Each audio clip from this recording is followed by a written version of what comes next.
네, 트럼프 대통령과 김정은 국무위원장의 2차 북미 정상회담이 다음 달 말에 열기로 합의했습니다.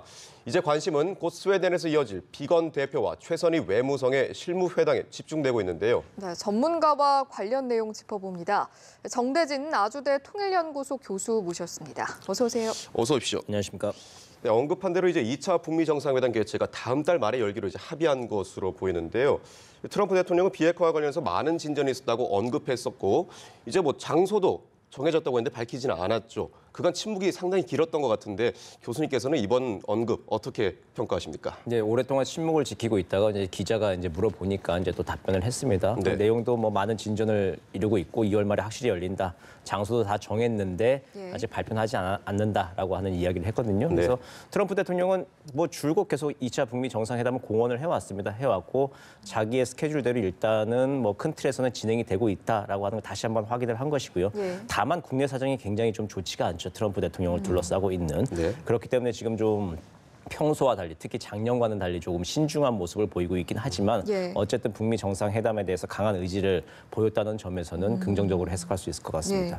그럼에도 불구하고 구체적인 내용이 공개가 되지가 않다 보니까 쟁점이 됐던 부분에 있어서는 이견이 좀 여전한 게 아니냐 이런 해석도 있어요. 그렇죠. 정상회담뿐만 아니라 뭐 모든 회의를 할 때 중요한 3요소가 의제, 장소, 일정 이제 그거죠. 세 개인데 뭐 가장 중요한 게 의제이죠. 의제가 북미 간의 이제 이견차가 워낙 크다 보니까 그게 어느 정도 좀 좁혀졌는지 이제 그게 좀 알 수가 없는 상황입니다. 앞으로도 좀 해결하기가 좀 쉽지는 않을 건데 트럼프 대통령 입장에서는 작년에 6월에 어쨌든 만남 자체가 성과였던 작년과는 달리 올해는 만나고 나서 이제 구체적인 가시적인 비핵화 조치 합의를 내놓아야 하는 것이거든요. 그런데 이제 거기까지 가는 길이 참 산 넘어 산이죠. 이제 그렇기 때문에 아직은 좀 신중한 모습인 것 같고요. 뭐 북한이 통 크게 뭐 영변 핵시설을 내놓고 거기에 대해서 뭐 폐기를 해준다. 그러면 이제 미국도 그에 상응해서 제재를 완화해준다라고 하는 거. 워싱턴 조야 그러니까. 트럼프의 정적들을 다 설득할 만한 아주 압도적인 성과를 내야 될 텐데 그만큼 이제 큰 빅딜이 오고 갈 수 있는 상황은 핵 문제라고 하는 구조가 가지고 있지 못하고 있죠. 그렇기 때문에 트럼프 대통령도 좀 시원하게 말을 하지 않고 어쨌든 지금 좀 지켜보고 있는 그런 입장인 것 같습니다. 네, 교수님께서 방금 언급하셨는데 핵 문제 또 대북 제재 완화가 있는데 이제 주목되는 점은 최선희 부상과 이제 스티븐 비건 대표의 스톡홀름 회담인데 여기서 이제 어떤 결과가 나오냐에 따라서 2차 북미 정상이 열리냐 마느냐 성공 여부가 중요한 것 같은데 어떤 점이 가장 큰 걸림돌이라고 보십니까? 어쨌든 초기 누가 먼저 선도적인 조치를 할 것이냐라고 중요한 것이죠. 북한과 미국 중에 누가 먼저 내놓을 것인가라고 하는 게 중요한 건데 북한은 북한 나름대로 조치는 다 했다고 늘 얘기를 하고 있는 것이죠. 풍계리 동창리 또 폐기했고 미군 유해 송환도 하고 우리 약속을 다 지켰다. 선의로 모든 일을 하고 있는데 미국이 지금 이제 큰 성의를 안 보이고 있다라고 하는 거고 미국 같은 입장에서는 국제 기준에 따라라. 그 핵 신고와 검증, 국제 기준에 따라서 이제 리스트 내고 이제 검증 받아라라고 하는 건데 그 틀이 거기서 이제 입구를 지금 못 찾고 지금 이제 북미 간에 작년 하반기를 다 보낸 거죠. 보내고 이제 지금 어쨌든 다시 트럼프 대통령과 김영철 부위원장이 만나고 그리고 이제 실무 회담에 들어갔는데. 근데 그 입구에서 지금 그 접점을 어떻게 찾을 것인가라고 하는 문제인데 결국은 좀 미국이 북한의 입장을 조금씩 받아들이고 있는 거 아닌가 생각이 됩니다. 큰 틀에서는 국제 기준에 따른 어떤 그 사전 신고 리스트를 제출하고 그에 따른 검증을 하는 게 아니라 북한에 먼저 해놓은 그 선의의 비핵화 조치라고 주장하는 풍계리 동창리에 대한 검증 그리고 영변 핵시설 일부에 대한 어떤 폐기 약속과 검증 같은 것들을 새롭게 북미 정상회담에서 논의를 하고 그걸 이제 새로운 비핵화 프로세스의 입구로 활용하려고 하는 그런 차원의 논의들이 시작된 것이 아닌가 보이고요. 그러다 보니까 이제 북한도 어쨌든 그 스티븐 비건 대표를 만나는데 최선희 부상이 이제 나서게 된 거고. 근데 중요한 포인트는 그런 것 같아요. 지금 김영철 부위원장의 방미와 그리고 최선희 외무성 부상의 스웨덴 행위 아마 두 개가 좀 별개로 추진되다가 어쨌든 일자가 좀 이렇게 잘 맞아떨어진 것 같은데 비건 대표가 워싱턴에서 얘기를 듣고 김영철 부위원장을 만난 다음에 바로 이제 스웨덴으로 날아갔죠. 그걸 보면 어쨌든 북미 간의 일종의 입구에 대한 접점은 조금 찾은 것이 아닌가 그렇게 조심스럽게 관측을 해봅니다. 그 앞서 미국 측에서 이제 북한의 어떤 입장을 어느 정도 이해해 주려고 하는 모습인 것 같다라고 말씀을 해주셨는데 어쨌든 뭐 이번 북미 회담이 잘 진행이 되려면 서로 간에 이제 주고받는 카드 어느 정도 양보하는 것들이 있어야 될 텐데 북한 입장에서는 어느 정도를 좀 내놓고 또 미국에서는 어느 정도로 좀 용인을 해주고 이렇게 주고받을 수 있을지 어떻게 전망하십니까? 북한은 작년에 이제 풍계리 동창리를 나름대로 선의 조치로 폐기를 먼저 했다는 네. 것이죠. 예.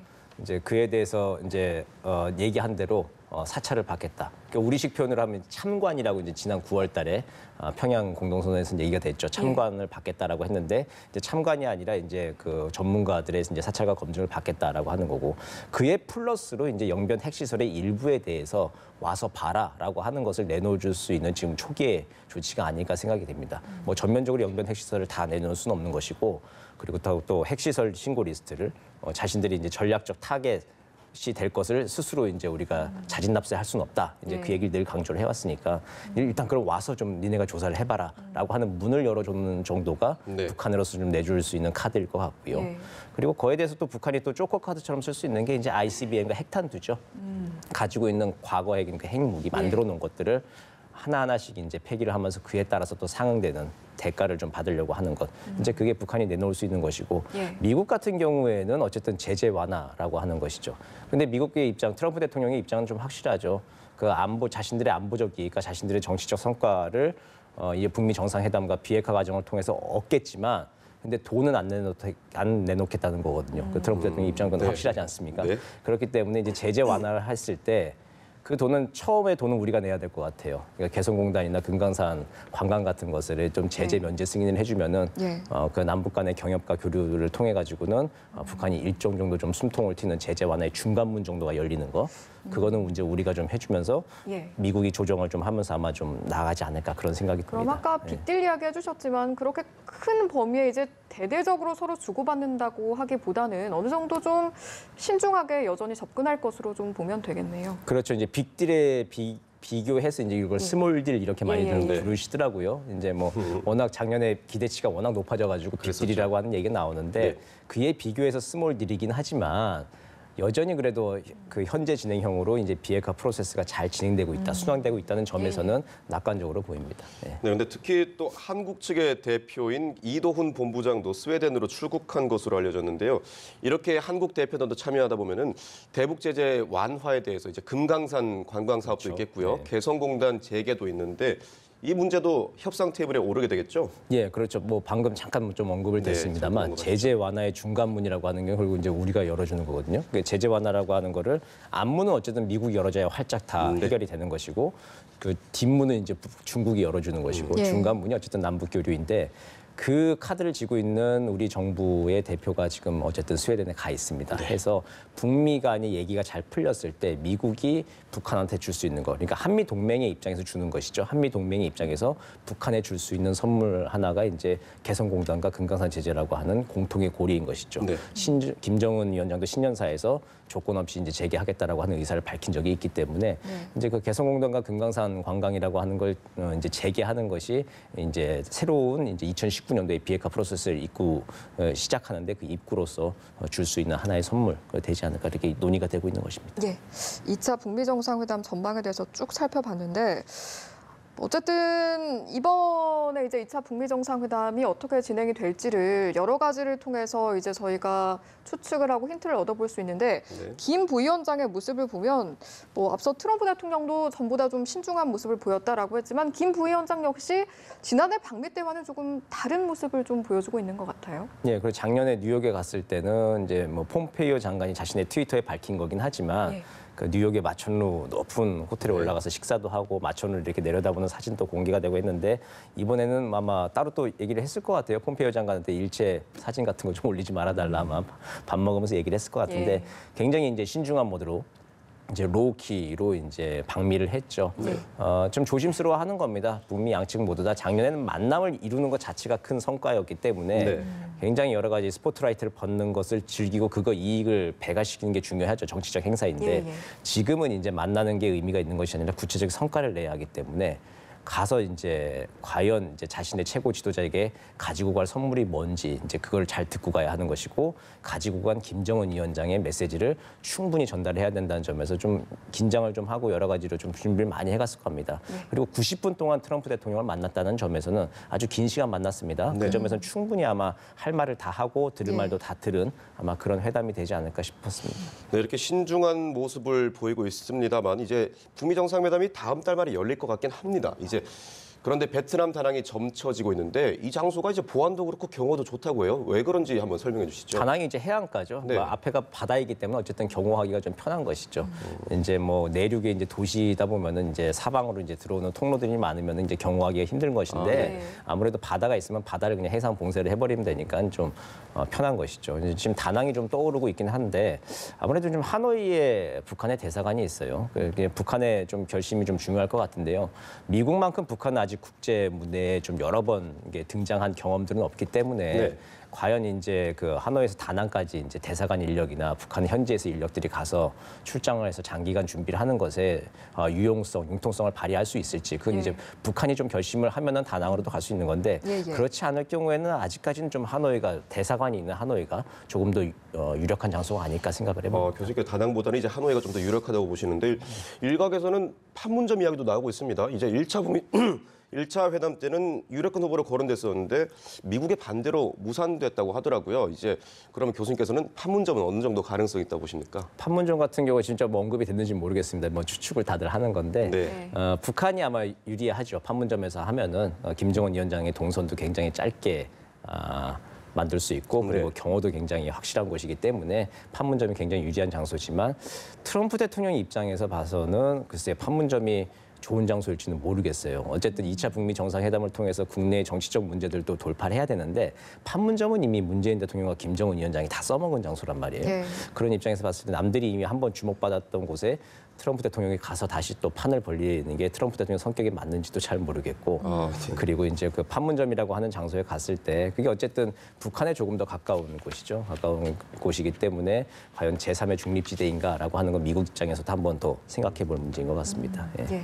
뭐 다소 신중하게 진행이 네, 되고 예. 있긴 하지만 그래도 이제 차근차근 비핵화 시기가 빨라지고 있는 모습을 볼 수가 있는데 북미 회담, 2차 북미 회담이 열리기 전에 이제 우리나라의 역할, 문재인 대통령의 중재 외교도 이제 본격화되지 않겠습니까? 그 전까지 남은 과제가 있다면 어떤 것들이 있을까요? 뭐 북미 간의 과제가 있고 또 우리 과제가 있을 건데요. 북미 간에는 어쨌든 주고받을 게 뭔지 리스트를 빨리 만들어서 맞춰보는 것이에요. 지금 스웨덴에서 이제 한창 맞춰보고 이 공란들을 만들어서 아마 트럼프 대통령과 김정은 위원장한테 이제 보고가 되겠죠. 그래서 둘이 직접 만나서 공란을 채워 넣는 게 이제 북미 정상회담이 될 것 같고요. 그 리스트 맞춰보는 게 북미 간의 가장 급한 과제고 우리의 과제는 아무래도 지금 북한을 설득하는 것도 중요한데 대미 외교가 굉장히 중요해진 것 같아요. 트럼프 대통령에 대한 외교, 특히 트럼프 대통령에 대한 외교 있고 또 미국의 야당인 민주당에 대한 외교 두 가지 트랙으로 굉장히 중요한 것 같습니다. 트럼프 대통령이 작년에 싱가포르에서 북미 정상회담을 하면서 한미 군사연습의 잠정 중단, 연기라고 하는 이제 깜짝 카드를 내놓았죠. 근데 지금 트럼프 대통령이 또 이제 이번에 즉흥성을 또 발휘해가지고 아무래도 동맹의 가치를 지금 돈으로 환산해가지고 계속 사고를 하고 있는데 주한미군 감축 문제나 한미 군사연습의 무기한 중단 같은 그런 어떤 즉흥적인 좀 카드를 쓰지 않도록 미리 좀 잘 단속을 좀 하는 것이 필요할 것 같고요. 그리고 이제 미국의 워싱턴 조야, 특히 민주당 의원들을 좀 상대로 해서 북핵 문제, 한반도 문제라고 하는 것이 워싱턴 내부 정쟁의 도구로 비하하지 않도록 미리 단속을 하는 것이 필요할 것 같습니다. 이게 미국의 입장에서 봤을 때 한반도 문제, 핵 문제라고 하는 것이 미국의 가치에서 생각해야 될 초당파적 문제다라고 하는 것을 다시 한번 강조하면서 이게 워싱턴 내부에 지금 정쟁의 도구로 비하되지 않도록 잘 관리할 과제가 좀 남아있는 것 같습니다. 알겠습니다. 이 비핵화 시기가 더욱더 빨라지길 바라면서 오늘 말씀 여기까지 나눠보겠습니다. 지금까지 정대진 아주대 통일연구소 교수님과 이야기 나눠봤습니다. 고맙습니다. 고맙습니다.